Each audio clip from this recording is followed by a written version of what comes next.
नमस्कार दोस्तों। नवोदय जागृति अभियान के अंतर्गत जो हमारे वीडियोस बन रहे हैं उसमें आप सभी का स्वागत है। इससे पहले आपने राम सर के आकृति के वीडियोस देखे हैं और कुछ गणित के वीडियोस भी आ रहे हैं, लगातार अपलोड हो रहे हैं। इसी श्रृंखला में मैं दो भागों में जो भाषा का सिलेबस है उसको कवर करने की कोशिश करूंगी। और इससे पहले कि हम आज के वीडियो को लेकर आगे बढ़े, मैं आपको बताना चाहूंगी कि इन वीडियोस को बनाने के पीछे हमारा सेंस क्या है। जैसे कि आपको लगातार सोशल मीडिया पे दिख रहा है कि नवोदय जागृति अभियान बहुत तेजी से इस समय पूरे देश में चल रहा है। बहुत सारी क्लासेस चल रही हैं, बुक्स बनाई जा रही हैं, टेस्ट सीरीज हमारी हो चुकी हैं, 3 टेस्ट पेपर्स हो चुके हैं। और इसके साथ साथ जो आलोक ऐप है उसके द्वारा भी आपको काफी अवेयरनेस क्रिएट करने की कोशिश की जा रही है, आपको काफी जागरूक करने की कोशिश की जा रही है, इंफॉर्मेशन लगातार आप तक पहुंच रही है। लेकिन बहुत सारी ऐसी जगह है जहां पर क्लासेस लगाना संभव नहीं है। इस उद्देश्य की पूर्ति के लिए ये वीडियोस बनाए जा रहे हैं, जिससे घर में बैठ के भी बच्चा इन वीडियोस के माध्यम से अपनी तैयारी कर सके, या घर के बड़े पेरेंट्स, गार्जियंस, बड़े भाई बहन वो इन वीडियोस को देखकर बच्चों को गाइड कर सके, उनकी तैयारी करवा सके। और जैसा कि आज ये सोशल मीडिया का जमाना है, हम टेक्नोलॉजी को इतना ज्यादा यूज कर रहे हैं, तो हर घर तक पहुंचने के लिए, हर बच्चे तक रीच बनाने के लिए हमने इन वीडियोस का सहारा लिया है।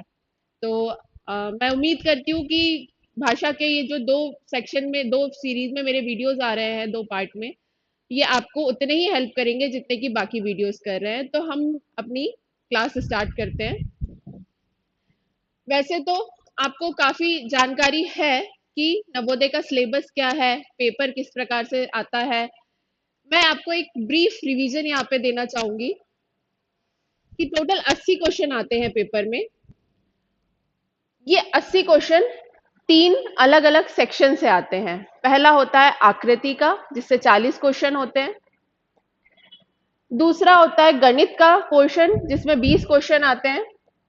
और तीसरा होता है भाषा का, जिसमें कि 20 क्वेश्चन आते हैं। अब नवोदय के इन 80 क्वेश्चन को सॉल्व करने की स्ट्रेटेजी आपकी क्या होनी चाहिए, किसी भी पेपर को अप्रोच करने का तरीका क्या होना चाहिए, विशेषकर जब बात छोटे बच्चों की हो रही हो। तो रणनीति यहाँ पर यही है कि तीनों एरिया में, पहली बात तो हमें दिमाग में रखना है कि तीनों सेक्शंस में आपको अलग अलग पास होना जरूरी है, चाहे वो आकृति का हो, चाहे गणित का हो, चाहे भाषा का, आपके हिंदी या इंग्लिश जो भी भाषा आपने चयन की है उसका हो। तो उस तीनों ही सेक्शन में आपका पास होना जरूरी है, और ओवरऑल पास होना भी जरूरी है। इसके साथ साथ जो कठिन प्रश्न है, कि कोई भी क्वेश्चन ऐसा होता है क्वेश्चन पेपर जिसमें कि कुछ प्रश्न जानबूझ के कठिन डाले जाते हैं, जिसमें बच्चा उलझ जाए और बाकी पेपर से डिस्ट्रैक्ट हो जाए, और ये पर्पसफुली किया जाता है इस वजह से कि बच्चा कितना प्रेजेंटेबल माइंड का है, उसकी कितनी तार्किक बुद्धि चलती है। इसलिए जो कठिन प्रश्न है उनको छोड़कर आप बाकी के जो जितने सरल प्रश्न हैं, लगभग अगर हम नवोदय की बात करें तो 80 क्वेश्चन में से 60-65 क्वेश्चन ऐसे होते हैं जो बहुत इजीली सॉल्व हो जाते हैं, बहुत सरल आते हैं। और इन 60-65 क्वेश्चन में आपका सिलेक्शन भी बहुत इजी हो जाता है। तो जब आप पेपर करने जा रहे हैं, वहां पे सॉल्व कर रहे हैं, तो उन कठिन क्वेश्चंस को छोड़कर बाकी क्वेश्चंस आप प्रॉपरली सॉल्व करें, इस बात का ध्यान पूरी तरीके से रखना चाहिए, और इसलिए भाषा का महत्व भी बढ़ जाता है। तीसरा, सभी प्रश्नों को समान समय दें और पूरा पेपर हल करने की कोशिश करें। ऐसा ना हो कि आप गणित के पोर्शन में अटक जाएं और वहां पर जाकर आप पूरी तरह से डिस्ट्रैक्टेड हो जाएं, और आपका या आपको क्वेश्चंस ना बने, तो आप उस समय में बाकी पेपर्स पे आपका कॉन्फिडेंस लेवल जो है वो गिर जाए और आप सारे क्वेश्चंस को उतने अच्छे से अटेम्प्ट ना कर पाए। तो किन बातों का बच्चों में ध्यान रखना है सब पेपर करते समय, कि पहले तो हमें तीनों एरियाज को कवर करना है, तीनों पोर्शनों को कवर करना है, गणित का भी, आकृति का भी, भाषा का भी, तीनों ही अटेम्प्ट करने हैं। और उसके बाद उसमें से जो बहुत कठिन क्वेश्चन है उनको गोला लगा के आपको छोड़ देना है कि हम इन्हें बाद में आकर सॉल्व करेंगे। और बाकी के जितने भी लगभग 60 से 65 क्वेश्चन जो है, लगभग 70 के लगभग क्वेश्चन जो है वो आपको जरूर अटेम्प्ट करने हैं। और तीसरा कि सभी क्वेश्चंस को आपको बराबर समय देना है, ऐसा ना हो कि समय की कमी के कारण आप कुछ क्वेश्चंस पढ़ ही नहीं पाए। तो इस प्रकार की स्ट्रेटेजी आपको ध्यान रखनी है। इसके बाद कुछ महत्वपूर्ण बिंदुओं पर हम चर्चा कर लेते हैं कि भाषा का पोषण, अगर बच्चे जो मुझे इस समय देख रहे हैं, उसके साथ साथ जो पेरेंट्स मुझे देख रहे हैं, उन्हें भी ये अवगत कराना जरूरी है कि भाषा का जो सिलेबस है, जो भले ही वो छोटा है, कम क्वेश्चंस आ रहे हैं, इजी भी है, लेकिन उस पर ध्यान देना क्यों हमारे लिए जरूरी है, इस पर हम चर्चा एक कर लेते हैं। पहला तो जैसे मैंने बताया कि इस एरिया में 20 प्रश्न पूछे जाते हैं और 4 गद्यांश आते हैं, मतलब 20 क्वेश्चन जो आपके आ रहे हैं, उसमें 4 आपके पैसेज होंगे, पैसेज कह लीजिए, गद्यांश कह लीजिए, कोई एक छोटा सा पैराग्राफ कह लीजिए। ये 4 पैसेज आएंगे और इन 4 पैसेज में प्रत्येक में 5 क्वेश्चन दिए होंगे। ठीक है, तो इस प्रकार से आपका पेपर में, जब आप कोई भी, आप अगर टेस्ट सीरीज अभी आप अटेम्प्ट कर रहे होंगे, हमारे जो टेस्ट पेपर्स हुए हैं वो आप देखेंगे, या जो बुक है आप अगर उसको देखेंगे जो हमने बनाई है, या मार्केट में जो बुक अवेलेबल है प्रैक्टिस के लिए, आप किसी को भी देखेंगे तो सब में इसी प्रकार से आपको दिखेगा कि 20 क्वेश्चन जो है वो 4 पैसेज में डिवाइडेड है, और 4 पैसेज में प्रत्येक पैसेज से, प्रत्येक गद्यांश से आपको 5-5 क्वेश्चन आ रहे हैं। दूसरा कि इन प्रश्नों में गद्यांश से प्रश्न के अलावा हिंदी व्याकरण से भी प्रश्न पूछे जा सकते हैं। जी हाँ, यहाँ पे ध्यान देना है कि समानार्थी या विलोम शब्द, ये एक सिलेबस में कवर होता है, ये भी भाषा का एक पार्ट है। गद्यांश तो आते ही साथ विलोम शब्द और समानार्थी शब्द, पर्यायवाची शब्द, ये भी सिलेबस में है, और बच्चों को इस पोर्शन को याद करने के अलावा उनके पास कोई विकल्प नहीं है। तो ये एक विशेष रूप से ध्यान देने की आवश्यकता है कि करीबन वहां पे 25-50 विलोम शब्द, समानार्थी शब्द हैं। जो बुक हमने बनाई हुई है उसमें भी आ, ये वाला पोर्शन एक पीछे दिया गया है। यहाँ पर जब आप देखेंगे तो इसमें पर्यायवाची शब्द है और समानार्थी शब्द है, जिससे कि आपको कहीं और भटकने की कोशिश ना करनी पड़े किसी बुक्स, या लगातार अगर आप इंटरनेट पे सर्च करेंगे तो आपको वहां पे हजारों शब्द मिलेंगे। इतना ज्यादा नहीं कवर करना है, 25-50-100 शब्द मैक्सिमम है जिनको आपको बच्चे को याद करवाना है और डेली उससे पूछना है। तो ये हमारी बुक में भी कवर है, ये वाला पोर्शन।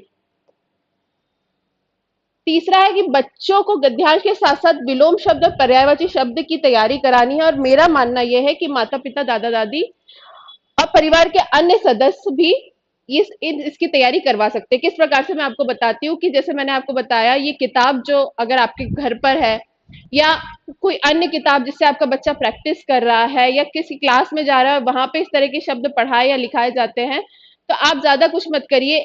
एक दिन में आप 4 या 5 विलोम शब्द और 4 और 5 पर्यायवाची शब्द, सिर्फ इतना ही डेली बेसिस पे अगर आप बच्चे से पूछेंगे, उसका रिवीजन करवाएंगे, तो उसे लगातार ये शब्द याद हो जाएंगे। तो इसके लिए आपको किसी पर्टिकुलर टीचर की आवश्यकता नहीं है। माता पिता जो चाहे किसी भी बैकग्राउंड से हो, पढ़े कम पढ़े लिखे हो या अच्छे, जो भी आपका शैक्षणिक स्तर हो, इस यहाँ पर आपको सिर्फ ये करना है कि बच्चे से सिर्फ आपको पूछना है लगातार कि मान लीजिए जल का पर्यायवाची बताइए, तो वो 3 शब्द बताएगा, 4 शब्द बताएगा, या आकाश का बताइए, या विलोम शब्द में दिन का क्या होता है तो रात होता है, मेहनत का क्या होता है तो आलस होता है। इस प्रकार से शब्द जब आप देखेंगे, बहुत आसानी से आप बच्चों को ये सिखा सकते हैं घर बैठे।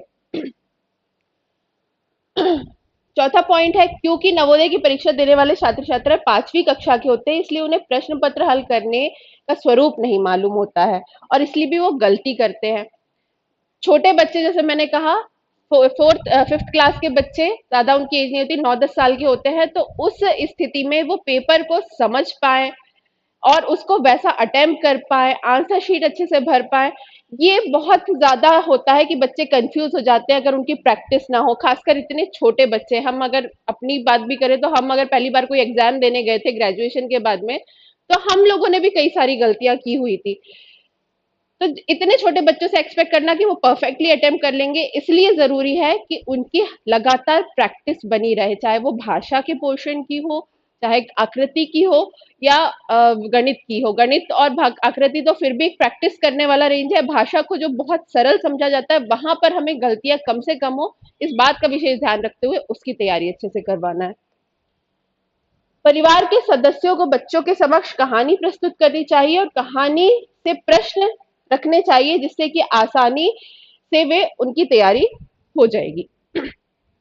ये बहुत आसान है। जिस प्रकार मैंने कहा कि घर में पेरेंट्स हो, गार्जियंस हो, बड़े भाई बहन हो, वो पर्यायवाची और विलोम शब्दों की तरह ही छोटी छोटी कहानियां बच्चों को सुना सकते हैं और उस कहानी में से ही कुछ क्वेश्चन निकालकर आप उनसे पूछ सकते हैं, चाहे वो रामायण की कहानी हो, चाहे वो महाभारत का कोई की कहानी हो, चाहे गौतम बुद्ध की कोई कहानी हो, चाहे एकलव्य की कहानी हो, प्रहलाद की कहानी हो। इस प्रकार की कई सारी जो प्रचलित कहानियां हैं, आप वो बच्चों को सुना सकते हैं, उनका मनोरंजन भी होगा। साथ ही आप उनसे उसके बाद उनसे क्वेश्चन करेंगे, तो उससे उनके दिमाग खुलेंगे और उनकी बौद्धिक क्षमता बढ़ेगी, तार्किक क्षमता बढ़ेगी कि हमें गद्यांश के भाषा के क्वेश्चनों को किस प्रकार से अप्रोच करना है। तो इसलिए ये पोर्शन, इसलिए आपकी इस प्रकार की तैयारी में काफी हेल्प कर सकती है बच्चों के। अगला पॉइंट है, कभी कभी बच्चे गणित में इतना समय गवा देते हैं कि भाषा तक नहीं पहुंच पाते, और जबकि भाषा के प्रश्न बहुत आसान होते हैं। ये बहुत महत्वपूर्ण बिंदु है, यहाँ पर हमें ध्यान देने की जरूरत इसलिए भी है क्योंकि गणित का पोर्शन, जैसे लगातार भी हम अपने टेस्ट सीरीज में देख रहे हैं, जो पेपर्स हो रहे हैं कि बच्चे गणित में कम स्कोर कर रहे हैं। तो ऐसा ना हो कि एक्चुअल पेपर में बच्चा गणित के प्रश्नों में उलझ के रह जाए, उससे वो ना बने और वहां पे उनका कॉन्फिडेंस लेवल कम हो जाए। इसलिए बहुत जरूरी है कि सबसे पहले आप बच्चे को ये सिखाएं कि, या बच्चों आप लोग जो सुन रहे हैं, कि आप लोग सबसे पहले जब पेपर देने के लिए जाएंगे आप इस साल नवोदय का, तो सबसे पहले उसमें भाषा के प्रश्न सॉल्व करिए। सीक्वेंस हमेशा यही रखना है। अगर आप कोई टेस्ट पेपर भी दे रहे हैं तो वहां पर भी ये स्ट्रेटेजी अपनाइए कि सबसे पहले भाषा के पोर्शन। कारण ये है कि भाषा का पोर्शन बहुत इजी है, सरल है, बहुत जल्दी 10 से 15 मिनट में ये पोर्शन सॉल्व हो जाता है, तो आपका टाइम भी सेव हो गया, इजी है। तो आपका जो 20 मार्क्स की स्कोरिंग है वो भी वही के वही सेव हो गई कि आपको 20 प्रश्न तो आपके सही है और उसके अकॉर्डिंग आपको नंबर मिल जाएंगे। तो सबसे पहले भाषा को करना है। सेकंड, आपको आकृति वाला पोर्शन कवर करना है। आकृति वाला इसलिए करना है क्योंकि 40 प्रश्न आ रहे हैं यहाँ से, तो ये इसमें ज्यादा आपको स्कोरिंग मिलेगी। अगर आपने गणित इसके बाद, भाषा के बाद अगर गणित कर लिया और वहां पर आपने टाइम लगा दिया, तो आप आकृति के पूरे क्वेश्चन नहीं कर पाएंगे। इसलिए बहुत ज्यादा जरूरी है कि आप पहले भाषा को अटेम्प्ट करें, फिर आप आकृति वाले क्वेश्चन अटेम्प्ट करें, और सबसे आखिरी के आधे घंटे में, जब आपका 1.5 घंटा हो जाए परीक्षा और सॉरी, आखिरी के आधे घंटे में एग्जाम के आप गणित का पोर्शन सॉल्व करें, क्योंकि 20 ही क्वेश्चन है, आधा घंटा पर्याप्त है। क्वेश्चन बहुत आसान गणित के भी आते हैं, लेकिन आप तब तक एक सफिशिएंट पेपर कर चुके होंगे, आप बहुत ज्यादा अपने स्कोरिंग मार्क्स के करीब पहुंच चुके होंगे, इसलिए आप लास्ट में गणित का अप्रोच करिए। तो ये हमेशा हमेशा ध्यान में रखना है जब भी आप पेपर सॉल्व करें, टेस्ट पेपर दें अभी, या फिर आप प्रैक्टिस पेपर घर पे बैठ के लगा रहे हो बच्चे, या फिर आप एक्चुअल एग्जाम देने के लिए जाए, तो सबसे पहले आप भाषा का पोर्शन कवर करिए, सेकंड आकृति वाला करिए, और लास्ट में गणित का पोर्शन करिए। इस बात को हमेशा ध्यान देना है। नेक्स्ट पॉइंट है, भाषा देखने में कभी कभी कठिन लगती है, लेकिन जब उसे बच्चे हल करते हैं तो बहुत आसान होता है। ये होता है जब भी, अभी मैं कुछ आपको गद्यांश यहाँ पे प्रैक्टिस करवाऊंगी, तो आपको लगेगा कि वाकई में गद्यांश देखने में, अनुच्छेद देखने में बहुत बड़े से लगते हैं, और 5 क्वेश्चन भी ऐसा लगता है कि कठिन होंगे, लेकिन वो बहुत आसान होते हैं। उसी पैराग्राफ में हमें उनके आंसर्स मिल जाते हैं, सिर्फ हमें लोकेट करना, चिन्हित करना आना चाहिए। एक पॉइंट और है कि भाषा के क्षेत्र स्कोरिंग का क्षेत्र है, इसलिए इसमें गलती ना हो और अच्छी स्कोरिंग आपको नवोदय में चयन करवा सकती है। मैं बार बार शुरू से, जब से ये वीडियो हमने स्टार्ट किया है, हम इसी बात को मैं रिपीट कर रही हूँ कि भाषा का पोर्शन बहुत आसान है, बहुत इजीली अटेम्प्ट हो जाता है, इसमें स्कोर्स पूरे आ जाते हैं, पूरे नंबर मिल जाते हैं, और इसमें गलती करने के चांसेस सबसे कम होते हैं। तो इसलिए इस पोर्शन पे भी हमें ध्यान देने की जरूरत है, इसकी प्रैक्टिस करने की जरूरत है। इसलिए नहीं कि हमको हम परिपक्व होना है। परिपक्व तो हम ऑलरेडी भाषा में हैं। जिस तरह से कहानियां हम, मैं कह रही हूँ कि कहानियों के माध्यम से या किसी जानकारी के माध्यम से, किसी घटनाओं के माध्यम से इस पोर्शन को कवर किया जा सकता है। और जो प्रैक्टिस अभी हम करेंगे आप वहां पर भी देखेंगे। लेकिन इसलिए कि हम वहां पर बच्चा गलती ना करे, बच्चे आप लोग गलती ना करो एक्चुअल एग्जाम में, और वहां पर आपको कम से कम इस वाले पोर्शन में पूरे नंबर मिले। इसलिए हमें इसको ध्यान रखना है कि ये एक स्कोरिंग क्षेत्र है और इसमें गलतियां कम से कम होनी चाहिए, इसलिए इसकी लगातार प्रैक्टिस करनी है। लास्ट पॉइंट है, इन गद्यांश को हल करने के लिए किसी स्पेशलिस्ट की जरूरत नहीं है। इसलिए गांव के 10वीं 12वीं के पास बच्चे अपने क्षेत्र के बच्चों को भाषा से संबंधित जानकारी दे सकते हैं और उनकी कक्षाएं ले सकते हैं। तो मैंने यही बात कही कि घर में बड़े भाई बहन हो, माता पिता हो, गार्जियन हो, चाचा मामा मौसी, कोई भी इस प्रकार का हो, या आपके टीचर्स जो है, या फिर ज्यादा कुछ नहीं तो 8th क्लास के, 10th क्लास के बच्चे, 11th 12th क्लास के बच्चे, कोई भी इस पोर्शन की तैयारी आप बच्चों को इजीली करवा सकते हैं। क्योंकि बहुत बहुत आसान है, छोटा सा सिलेबस है, मात्र 4 गद्यांश आ रहे हैं, उसमें कुछ अनुलोम विलोम और पर्यायवाची शब्द हैं जो बच्चों को याद करने हैं, और ये पोर्शन बहुत इजीली कवर हो जाएगा। अब हम चलिए थोड़ी सी प्रैक्टिस कर लेते हैं। अच्छा, उसके पहले एक पॉइंट ये है कि हमारे नवोदय अभियान का जो टेस्ट पेपर्स जो चल रहे हैं ऑलरेडी 3 टेस्ट हो चुके हैं दिसंबर जनवरी फरवरी के माह में। और इस टेस्ट पेपर को कराने के पीछे उद्देश्य क्या होता है कि पहला तो यही पॉइंट है कि बच्चे बहुत छोटे होते हैं 5th क्लास के, उनको आइडिया नहीं होता है किस प्रकार से हमें पेपर में अपना नाम लिखना है, किस प्रकार से गोले भरने हैं। ओएमआर शीट पहली बार उनके सामने आती है, गोले कैसे पूरे भरने हैं, कट करने हैं, टिक लगाना है। इन सारे कंफ्यूजनों को दूर करने के लिए सारे पॉइंट्स कवर किए कि सबसे पहले तो क्वेश्चन पेपर किस प्रकार से करना है, 80 क्वेश्चनों को किस प्रकार अप्रोच करना है, कैसे सॉल्व करना है। उसके लिए जैसे मैंने बताया कि स्ट्रेटेजी क्या होनी चाहिए, पहले कौन सा पोर्शन अटेम्प्ट करना है, बाद में कौन सा करना है, ये सारी चीजें, और आखिरी क्वेश्चन तक पहुंचना है। इसके लिए जरूरी है कि सबसे पहले प्रश्न पत्र किस प्रकार से हल करना है वो आना चाहिए, ओएमआर शीट को भरना आना चाहिए, ये बहुत जरूरी है। अक्सर बच्चे कितना भी चाहे पढ़ने में इंटेलिजेंट हो, ओएमआर शीट में वो नाम लिखते समय गलती कर देते हैं, गोला भरते टाइम गलती कर देते हैं, गलत कलर पेन से गोला भर देते हैं, या गोला, हम उसकी भी लास्ट में एक स्लाइड है, मैं आपको बताऊंगी किस प्रकार से आपको गोला भरना है। ये ये गलतियां ना हो, इस बात को ध्यान में रखिए। ओएमआर शीट को अच्छे से फिल करते आना चाहिए, इसलिए भी टेस्ट पेपर कराए जा रहे हैं। अंतिम प्रश्न तक पहुंचना जरूरी है, 80 के 80 क्वेश्चन आपकी आंखों के सामने से निकले, अच्छे से वो अप्रोच, और हर क्वेश्चन को समय मिले, इस बात का ध्यान रखना है। टाइम मैनेजमेंट एग्जाम में किस प्रकार से करना है, इस चीज को ध्यान रखना है, इसलिए भी टेस्ट पेपर्स जरूरी है। और स्पेशली भाषा के जो पोर्शन है या आकृति का जो पोर्शन है, इनमें गलती ना हो, क्योंकि इसमें एरर की संभावनाएं कम होती हैं, इजी पोर्शन होता है और ज्यादा स्कोर्स मिलते हैं। तो इन सब बातों को ध्यान में रख के जो टेस्ट पेपर्स हमारे लगातार हो रहे हैं, एक अंतिम टेस्ट पेपर बचा हुआ है जो अप्रैल माह में होगा, उसकी भी हम आगे देख लेंगे, बात कर लेंगे। ठीक है। तो जब आप क्वेश्चन पेपर देखेंगे, कोई भी एक्चुअल क्वेश्चन पेपर, तो उसमें सबसे पहले इस प्रकार से आपको निर्देश दिए होंगे कि खंड 3 ये भाषा का परीक्षण है और इसमें किस प्रकार से क्या क्या चीजें आई हैं, ऑप्शंस दिए हैं ABCD, और उसमें से सही सिर्फ एक सही उत्तर चुन के और आपको OMR शीट में उत्तर पत्रिका में और वृत्त लगाने हैं, तो काला करना है, यानी जो गोले हैं उनको ब्लैक पेन से भरना है। इस प्रकार के आपको निर्देश पेपर में दिए होंगे। अब पहला हम पैसेज देख लेते हैं, प्रैक्टिस भी जरूरी है मेन इस क्लास के लिए। तो सबसे पहले तरीका क्या होता है गद्यांश का पोर्शन कवर करने का। कोई भी अनुच्छेद जो आपके सामने आ रहा है, पैसेज जो आ रहा है, वो जिस भी चीज से संबंधित है, सबसे पहले एक बार उसको रफली पढ़ लीजिए, एकदम आसानी से पढ़ लीजिए। सभी को पढ़ना आता है, कहानी की तरह उसको पढ़ लीजिए। अभी हम दिमाग नहीं लगाएंगे, सिर्फ एक बार पढ़ेंगे और फिर हम क्वेश्चंस देखेंगे।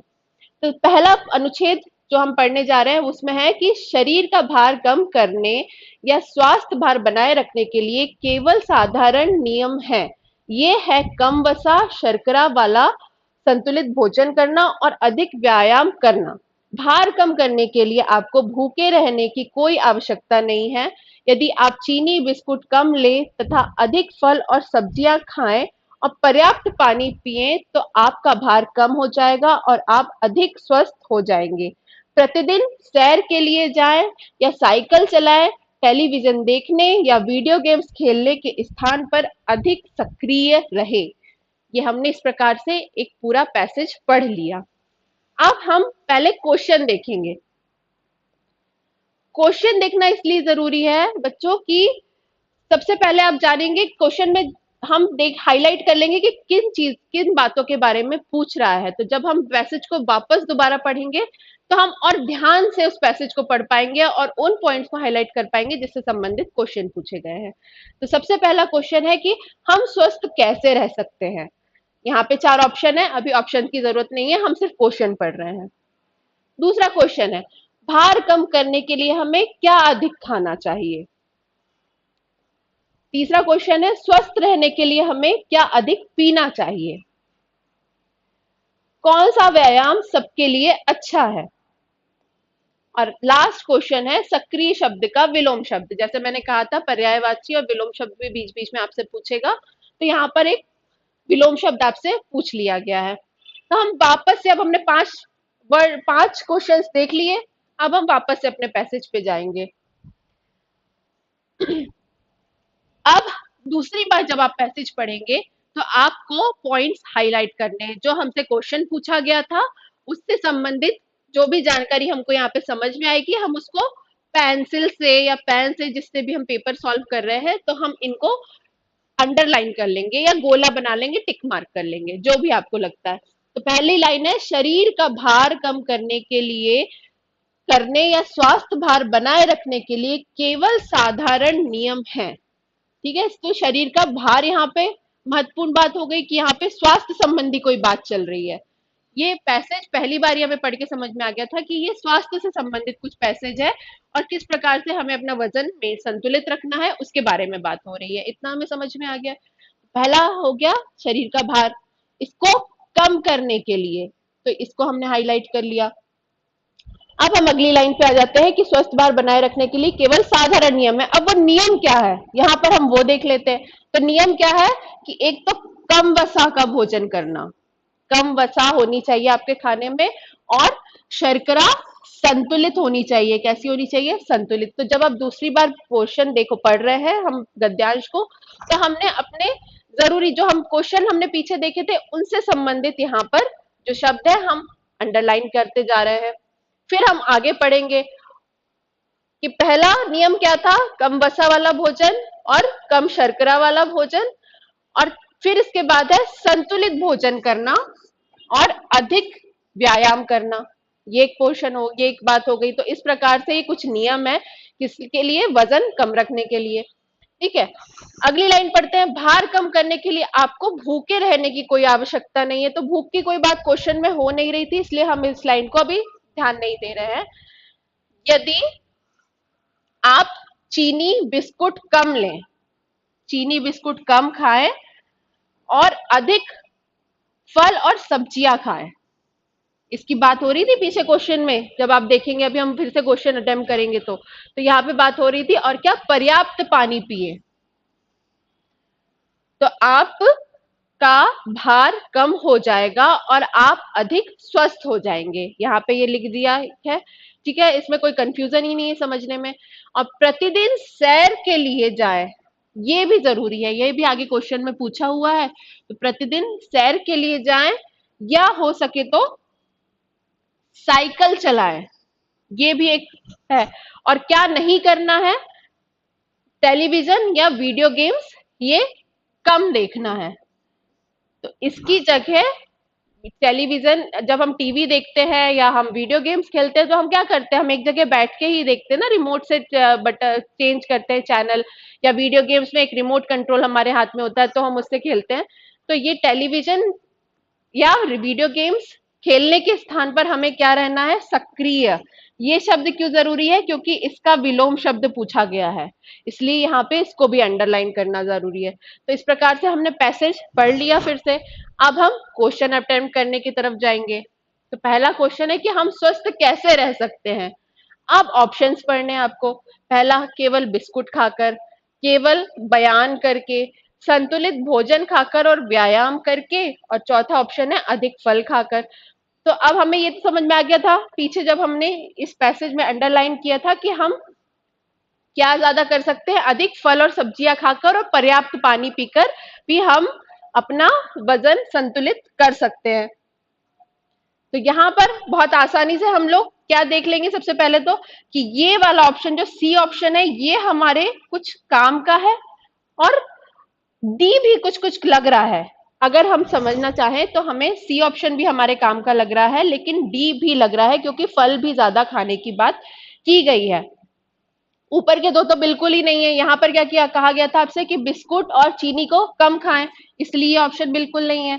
केवल बयान करके, ये तो कोई ऑप्शन ही नहीं था, इसकी तो कोई बात ही नहीं हो रही थी। तो सी और डी की जब बात हो रही थी, लेकिन अब जब हम पैसेज को फिर से पढ़ते हैं तो यहाँ पर क्या लिखा हुआ है कि आप संतुलित भोजन करने से और अधिक व्यायाम करने से, तो संतुलित भोजन में आपके फल और सब्जियों का सेवन भी आ जाता है। तो जब हम इस प्रकार से पैसेज को बार बार पढ़ते हैं तो हमें समझ में आता है कि सी ऑप्शन ही सही है, डी वाला भी नहीं है। क्यों, अधिक फल खाना भी संतुलित भोजन के अंदर ही आता है। इस प्रकार से हम क्वेश्चन को अटेम्प्ट कर लेंगे। अगले क्वेश्चन की तरफ चलते हैं कि भार कम करने के लिए हमें क्या अधिक खाना चाहिए। तो ऑप्शंस पहले पढ़ लेते हैं। चीनी और केक खाना चाहिए क्या, नहीं खाना चाहिए। वहां पर पीछे लिखा हुआ था गद्यांश में कि चीनी और बिस्कुट कम खाने हैं। केक में भी क्या होता है, बहुत सारी शक्कर होती है, मैदा होता है। फल और सब्जियां, हाँ बिल्कुल खाने चाहिए। संतुलित भोजन में फल और सब्जियां खाने की और पर्याप्त पानी पीने की बात की गई थी। बिस्कुट और चीनी नहीं, इसकी तो बिल्कुल ही मनाही थी। और बिस्कुट और फल, तो जब बिस्कुट लिखा हुआ है फल के साथ में तो ये ऑप्शन ही गलत हो जाता है। तो हमारे पास क्या ऑप्शन बचा, बस बी वाला कि फल और सब्जियां अधिक से अधिक खानी चाहिए। इतना इजीली सॉल्व हो गया। तीसरा क्वेश्चन, स्वस्थ रहने के लिए हमें क्या अधिक पीना चाहिए। तो मैं बार बार हम लोग जो बात कर रहे हैं कि संतुलित भोजन करना चाहिए और पर्याप्त पानी पीना चाहिए, ऐसा लिखा हुआ है उस गद्यांश में। तो यहाँ पे ऑप्शंस क्या है, कोला पीना चाहिए, नहीं पीना चाहिए। फलों का रस पीना चाहिए, फलों के रस की कोई बात ही नहीं की गई थी गद्यांश में। पानी की बात जरूर की गई थी, और सब्जियों का रस, इसकी भी बात नहीं की गई थी। फल और सब्जियां तो आपको खाने के लिए बोला गया था। तो इस प्रकार से हम देखते हैं कि कितने इजीली क्वेश्चन सॉल्व हो जाते हैं। बस हमें 2 बार गद्यांश को ध्यान से पढ़ना है और क्वेश्चंस को पढ़ लेना है। तो हम दूसरी बार जब गद्यांश को जब पढ़ते हैं, अंडरलाइन करते हैं, तो हमें याद रह जाता है क्वेश्चन सॉल्व करते टाइम कि हाँ कहाँ कौन सी बात की गई थी। अगला क्वेश्चन देख लेते हैं। कौन सा व्यायाम सबके लिए अच्छा है, सभी लोगों के लिए। तो कुछ बात हो रही थी व्यायाम की। यहाँ पे मैं फिर से आपको पैसेज दिखाती हूँ। व्यायाम की बात कहाँ हो रही थी, प्रतिदिन सैर के लिए जाएं या साइकिल चलाएं, और यहाँ पर टेलीविजन नहीं और वीडियो गेम्स कम देखने की बात की गई थी। तो यहाँ जब हम इस क्वेश्चन को देखते हैं फिर से कि कौन सा व्यायाम सबके लिए अच्छा है, तो सैर करना और साइकिल चलाना, ये तो सही है ही। लेकिन हमें पूरे ऑप्शन पढ़ लेने। अगर ऐसा नहीं कि हमारा पहले हमने ए ऑप्शन देखा और हमको वहां पर ही अपना आंसर मिल गया तो हमने ए ही लगा दिया, नहीं, हमको चारों ऑप्शंस को ध्यान से देखना है, पढ़ना है, और उसके बाद जाके फिर एक आंसर निकालना है। लेकिन तो पहला क्या था, सैर करना और साइकिल चलाना। दूसरा ऑप्शन क्या था, पतंग उड़ाना, पर पतंग उड़ाने की कोई बात की नहीं है। वीडियो गेम्स खेलना, वीडियो गेम्स खेलना तो सबके लिए अच्छा थोड़ी है, तो गलत बताया गया है ना वहां पर गद्यांश में। तो वीडियो गेम्स वाला भी नहीं। और टेलीविजन देखना, इसकी भी मनाही की गई है कि ये वीडियो गेम्स और टेलीविजन बैठकर देखने की जगह हमें कोई सक्रिय कार्य करने चाहिए। तो सक्रिय कार्य कौन सा है, सैर करना और साइकिल चलाना। इस प्रकार से क्वेश्चन सॉल्व हो गया। लास्ट क्वेश्चन क्या है, सक्रिय शब्द का विलोम शब्द। विलोम शब्द तो आप लोग जानते ही होंगे, यानी उसका ऑपोजिट शब्द, उसका दूसरा उल्टा क्या होता है। तो सक्रिय का उल्टा, सक्रिय मतलब ज्यादा चलना फिरना। साइकिल चलाने का मतलब भी होता है कि हम तेजी से कोई काम कर रहे हैं। सैर करने का अर्थ भी होता है कि हम कुछ एक्टिविटी कर रहे हैं। तो हमको अगर हमको याद नहीं भी है कि सक्रिय का उल्टा क्या होता है, तो हम ऑप्शंस में से देख के भी कई बार निकाल सकते हैं। सक्रिय का सुस्त भी एक ऑपोजिट लग रहा है। वैसे तो आपको सक्रिय के और इसके अलावा जो शब्द है वो आपको याद ही करने पड़ेंगे, कोई ऑप्शन नहीं है। लेकिन अगर आपने नहीं भी, आपको उस समय पे याद आ रहा है, आपका पढ़ा हुआ शब्द नहीं है, तो हम ऑप्शन से निकालने की कोशिश करेंगे। तो सक्रिय का अर्थ मतलब हमें ये तो समझ में आ रहा है साइकिल चलाने और सैर करने से कि हाँ कुछ काम हो रहा है, हमारे शरीर के द्वारा कुछ काम हो रहा है, कुछ एक्टिविटी की जा रही है। तो सक्रिय का विलोम शब्द यानी उल्टा शब्द हमें देखना है। तो सुस्त, सुस्त भी हो सकता है, बैठे बैठे का काम, टीवी देखने का काम या वीडियो गेम खेलने का काम क्या है, आराम का काम है, सुस्ती का काम है, तो ये एक ऑप्शन हो सकता है। निष्क्रिय, ये भी एक शब्द है। वैसे तो सक्रिय का उल्टा क्या होता है, निष्क्रिय ही होता है, लेकिन हम इसको भी रखेंगे। इच्छुक, इच्छुक कोई शब्द नहीं है, ये सक्रिय से कोई संबंधित कोई शब्द नहीं है। और सक्रिय और एक लास्ट ऑप्शन जो है ऊर्जावान, ये सक्रिय का समानार्थी, लगभग लगभग एक जैसा शब्द है, तो इसलिए ये भी नहीं होगा। अब इन दोनों में से हमको देखना है, तो सक्रिय, यहाँ पे कोई एक वर्ड या संधि विच्छेद अगर आपने पढ़ा हो तो यहाँ पर सक्रिय का संधि विच्छेद हो रहा है, इसी प्रकार से यहाँ पे निष्क्रिय का भी हो सकता है, इसलिए हम निष्क्रिय को टिक करेंगे, सुस्त को टिक नहीं करेंगे। इस प्रकार से भी आप, जिस प्रकार से शब्द राइम हो रहे हैं, इस प्रकार से आप ऑप्शन में ले सकते हैं। तो इस प्रकार ये देखा हमने कि हमारा पहला पैसेज जो है सॉल्व हो गया है।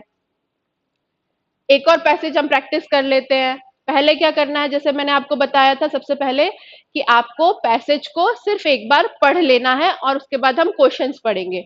तो दूसरा अनुच्छेद क्या कह रहा है कि दीपक उत्साहित था, यानी दीपक कोई लड़का है जिसकी बात हो रही है, तो दीपक उत्साहित था।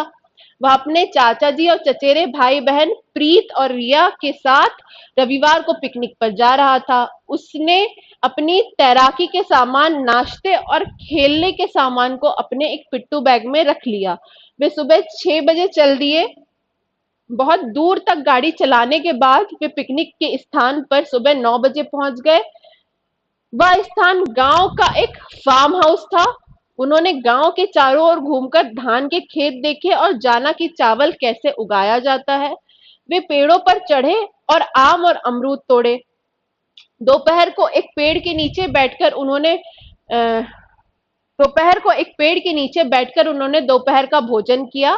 जब चाचा जी ने कहा कि अब घर लौटने का समय है, किंतु वे और देर तक ठहरना चाहते थे क्योंकि उन्हें गांव बहुत अच्छा लगा। ये पैसेज इस प्रकार से हमने पढ़ लिया अपने मन में। जब आप पेपर करेंगे तो आपको वहां पे मन में पढ़ना पड़ेगा। अब हम क्वेश्चंस देख लेते हैं।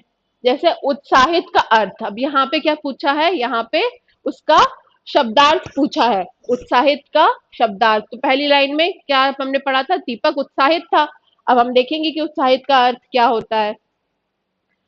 अगला क्वेश्चन, दीपक और उसके चचेरे भाई बहन, कुछ ऑप्शंस दिए हैं यहाँ पे, खाली फिल इन द ब्लैंक्स दिया हुआ है, तो हम ऑप्शंस में से बाद में देखेंगे कि क्या होगा। तीसरा क्वेश्चन, दीपक अपने डैश के साथ पिकनिक पर गया। किसके साथ पिकनिक पर गया, तो वो हम अभी पता कर लेंगे। पिकनिक का स्थान एक डैश था, तो क्या था वो हम देख लेंगे। चाचा जी ने दीपक को दिखाया कि कैसे हम कुछ करते हैं, कोई कार्य करते हैं, ये हम ऑप्शन से देख लेंगे। तो जब हम देख रहे हैं अभी क्वेश्चंस, तो हमें समझ में आ रहा है कि ये सेकंड वाला पैसेज तो पहले से भी ज्यादा इजी है। क्यों, यहाँ पे दीपक नाम के लड़के की कहानी की बात हो रही है कि उसने क्या क्या किया, एक दिन की उसकी एक्टिविटी है। अब हम फिर से एक बार पैसेज को रीड कर लेते हैं और अब क्या करना है, अंडरलाइन करना है। जो महत्वपूर्ण बातें हैं, जो क्वेश्चन से संबंधित हैं, उनको अंडरलाइन करना है। तो दीपक उत्साहित था, उत्साहित शब्द को अंडरलाइन कर लीजिए क्योंकि इसका अर्थ पूछा है ना पहले ही क्वेश्चन में। सेकंड, वह अपने चाचा जी और चचेरे भाई बहन प्रीत और रिया के साथ, किस किस के साथ गया, वो चाचा जी के साथ गया और चचेरे भाई बहन थे उसके प्रीत और रिया, उनके साथ रविवार को पिकनिक पर जा रहा था। क्यों उत्साहित था दीपक, अब यहाँ से आप समझने की कोशिश करेंगे कि अगर आपको उत्साहित शब्द का अर्थ नहीं भी पता है तो पैसेज से आपको पढ़ने के बाद समझ में आएगा कि जब आप लोग भी पिकनिक पर जाते हैं तो आप कैसे होते हैं, खुश होते हैं, सुबह से एक्साइटमेंट रहता है, आप जल्दी जल्दी मम्मी की मदद करा रहे होते हैं, खाना पैक कर रहे होते हैं, पानी पैक कर रहे होते हैं, अपने खेल खिलौने वगैरह जो भी आपको गेम्स खेलने हैं, क्रिकेट बैट रखते हैं, बैडमिंटन रखते हैं, ये सारी दरिया रखते हैं, न्यूज़पेपर रखते हैं। तो आप क्या करते हैं, एक्साइटेड रहते हैं, बहुत खुश रहते हैं। तो उसी प्रकार दीपक भी किस प्रकार उत्साहित था। क्यों? क्योंकि वो रविवार को पिकनिक पे जा रहा था। किसके साथ पिकनिक पे जा रहा था? चाचा जी और चचेरे भाई बहन प्रीत और रिया के साथ जा रहा था। उसने अपने तैराकी का सामान, नाश्ता, खेलने के सामान को अपने एक पिट्ठू बैग में रख लिया। ये सब सामान उसने अपने किसमें, एक पिट्ठू बैग में रख लिया। ठीक है। वे सुबह 6 बजे चल दिए। सुबह सुबह ही जल्दी निकल गए थे वो लोग रविवार के दिन। बहुत दूर तक गाड़ी चलाने के बाद वे पिकनिक के स्थान पर सुबह 9 बजे पहुंच गए। यह स्थान गांव में एक फार्म हाउस था। मैंने यहाँ पे क्यों अंडरलाइन किया? क्योंकि पीछे क्वेश्चन अभी हमने पढ़ा था ना कि कहाँ पिकनिक का स्थान कहाँ था। तो अब यहाँ से पता चलेगा कि वो एक गांव में एक फार्म हाउस था। उन्होंने गांव के चारों ओर घूमकर धान के खेत देखे। अब वो क्या क्या कर रहे हैं वहां पे गांव पहुंचने के बाद में? तो उन्होंने धान के खेत देखे हैं और जाना कि चावल कैसे उगाए जाते हैं, ये उन्होंने देखा। फिर वो पेड़ों पर भी चढ़ गए और पेड़ों पर चढ़ने के बाद उन्होंने क्या तोड़ा? आम और अमरूद को तोड़ा। तो आम और अमरूद के पेड़ थे उस फार्म हाउस में, और क्या थे? धान के खेत थे, ये हमें पता चल गया। दोपहर को एक पेड़ के नीचे उन्होंने बैठकर दोपहर का भोजन कर लिया। जब चाचा जी ने कहा कि अब घर लौटने का समय है, किंतु वे और देर तक ठहरना चाहते थे क्योंकि उन्हें गांव बहुत अच्छा लग रहा था। अब हम क्या करेंगे, क्वेश्चंस फिर से वापस से सॉल्व करने की कोशिश करेंगे। तो पहला क्या था? उत्साहित शब्द का अर्थ आपको खुद समझ में आ रहा होगा। जैसे मैंने बताया कि किस प्रकार से आप जब खुद पिकनिक पे जाते तो आप कितने खुश होते हैं, उसी प्रकार दीपक बहुत खुश था। तो यहाँ से उत्साहित का शब्द अगर आपको अर्थ पता है तो सीधे सीधे आंसर टिक कर देंगे, नहीं पता है तो हम आंसर निकालने की कोशिश करेंगे। विश्वस्त, विश्वस्त तो नहीं हो सकता। बहुत प्रसन्न था, बिल्कुल हो सकता है। क्यों? हम भी प्रसन्न होते हैं। प्रसन्न का पर्यायवाची क्या होता है? खुश होना होता है। तो इस प्रकार से बहुत प्रसन्न आंसर है, लेकिन हमें बाकी दो ऑप्शंस भी पढ़ने हैं, उन्हें छोड़ना नहीं है। व्यस्त, व्यस्त कोई उत्साहित का पर्यायवाची नहीं है, उसका अर्थ नहीं है। और निराश, नहीं, निराश दुखी तो वो था ही नहीं। तो ऑप्शन क्या हुआ? बहुत प्रसन्न था, उत्साहित था, खुश था दीपक पिकनिक जाने के लिए। दीपक और उसके चचेरे भाई बहन गांव में ऊब गए थे क्या? नहीं, वो तो गांव में बहुत खुश थे ना, वहां से वापस नहीं लौटना चाहते थे, इसलिए ये ऑप्शन गलत। सेकंड, वे पिकनिक का आनंद, दीपक और उसके चचेरे भाई बहन ने पिकनिक का आनंद लिया, ये आंसर भी सही है। घर वापस आना चाहते थे? नहीं, घर तो वो वापस ही नहीं आना चाहते थे, वो तो और देर वहां पे रुकना चाहते थे।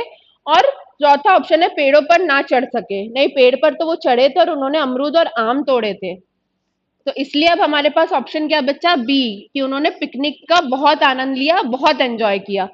देखा कितने इजीली सॉल्व हो गया। तीसरा क्वेश्चन, दीपक अपने डैश के साथ पिकनिक पर गया। तो ये तो पहली लाइन में आंसर था। जब हम पैसेज देखेंगे कि किस किस के साथ गया था, वो अपने चाचा और चचेरे भाई बहन के साथ। लेकिन इसके अलावा भी हमको बाकी ऑप्शन पढ़ने। माता पिता के साथ गया क्या? नहीं गया। मित्रों के साथ गया क्या? नहीं गया। बहन के साथ गया, चचेरी बहन के साथ गया, लेकिन साथ में कौन थे? चाचा जी भी थे और भाई भी था। तो इसलिए ये वाला ऑप्शन भी गलत है, क्योंकि बहन तो इसी में, इस वाले ऑप्शन में आ गई ना, चाचा जी और चचेरे भाई बहन। तो इस प्रकार से हमें आंसर एलिमिनेट भी करना आना चाहिए, और सही है, सबसे सही जो सबसे ज्यादा सही है उसको टिक मार्क करना चाहिए। अगला क्वेश्चन देख लेते हैं। पिकनिक का स्थान एक डैश में था। कहाँ था? बार बार हम बात कर रहे हैं कि वो लोग एक 3 घंटा चल के कहाँ पहुंचे थे? पार्क में पहुंचे थे क्या? नहीं। समुद्र तट पर नहीं। वो एक गांव में पहुंचे थे, और वो एक तरण ताल में भी नहीं गए थे। तो बहुत इजीली कहा आपको, आपका आंसर आ गया कि वो लोग कहाँ, एक पिकनिक का स्थान एक गांव में था। आखिरी क्वेश्चन, चाचा जी ने दीपक को दिखाया कि कैसे हम खाते हैं। ये कुछ दिखाने की चीज होती है क्या कि हम लोग खाना कैसे खाते हैं? नहीं। तैरते हैं, तैराकी का सामान उन्होंने रखा था, लेकिन तैरे थे कि नहीं ये बात अभी पैसेज में क्लियर नहीं हुई। गाड़ी चलाते हैं, गाड़ी तो चाचा जी ने चलाई थी, तो गाड़ी चलाना वो क्यों सिखाएंगे, इसकी कोई बात नहीं हो रही थी। और एक ऑप्शन है चावल उगाते हैं।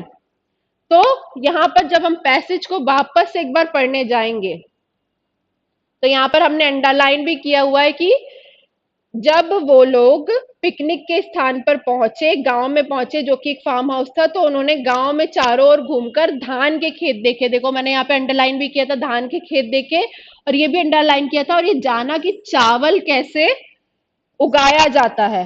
तो ये वाली बात कहाँ हमारे क्वेश्चन में आ गई कि दीपक के चाचा जी ने उसे क्या दिखाया कि किस प्रकार से वो लोग चावल उगाते हैं। तैरने की कोई बात नहीं हुई, इसलिए ऑप्शन गलत हो गया, तो आंसर डी हो गया। ऐसे जब आप देखेंगे बहुत आसानी से एक पैसेज को एक कहानी के रूप में देख के, घटना के रूप में देख के जब आप क्वेश्चन उसे पढ़ेंगे और फिर क्वेश्चंस को पढ़ेंगे तो सारी चीजें बहुत आसानी से कवर हो जाएंगी। ये दो पैसेज है।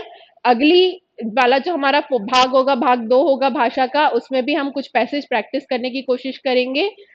यहाँ पर कुछ पर्यायवाची शब्द है हमारे सामने जो आपको याद करने हैं। जो मैंने बुक आपको दिखाई है बार बार, इस बुक में भी पर्यायवाची और विलोम शब्द का कलेक्शन है। आप इससे याद कर सकते हैं, या आपके पास जो भी प्रैक्टिस बुक होगी आप वहां से याद कर सकते हैं।